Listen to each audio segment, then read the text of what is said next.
ஆறாவது கேள்விக்கு வருவோம்.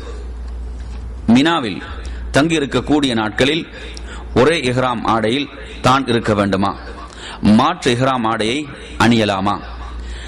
என் அருமை சகோதரர்களே, ஒருவர் இஹ்ராம் அணிந்து ஹஜ்ஜுடைய வணக்கத்துக்குள் அல்லது உம்ராவுடைய வணக்கத்துக்குள் நுழைந்து விடுகின்றார்.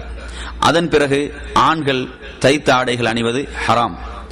அவர்கள் வெண்மையான வெள்ளை நிற 2 துண்டுகளை அவர்கள் அணிந்து கொள்வார்கள். என் அருமை சகோதரர்களே, இதை மாற்றிக்கொள்வதில் எந்த தவறும் இல்லை. ஆனால் நாம் மிக தெளிவாக புரிந்து கொள்ள வேண்டிய விடயம் என்னவென்றால், ஒருவர் இஹ்ராமுக்குள் நுழைந்தவுடன் எவைகள் தடுக்கப்பட்டிருக்கின்றதோ, ஹராமாக்கப்பட்டிருக்கின்றதோ அவைகளிலிருந்து முழுமையாக விலகி இருக்க வேண்டும்.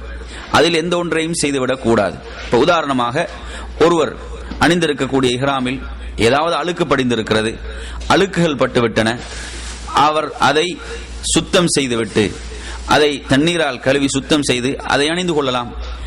அதே நேரத்தில் அவரிடத்திலே மாற்று ஒரு இஹ்ராம் வெள்ளை நிற துணி இருக்கிறதென்றால் அதை தாராளமாக அணிந்து கொள்ளலாம்.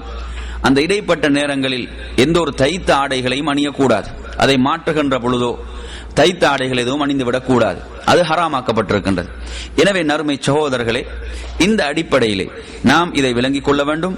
இங்கு தாராளமான விசாலமான அனுமதி இருக்கிறது. நாம் அணிந்திருக்கக்கூடிய அந்த இஹ்ராம் துணிகளில் ஏதும் அழுக்குகள் படிந்துவிடும் என்றால் அதை தாராளமாக மாற்றிக்கொள்ளலாம். எத்தனை வேண்டுமானாலும் மாற்றிக்கொள்ள முடியும்.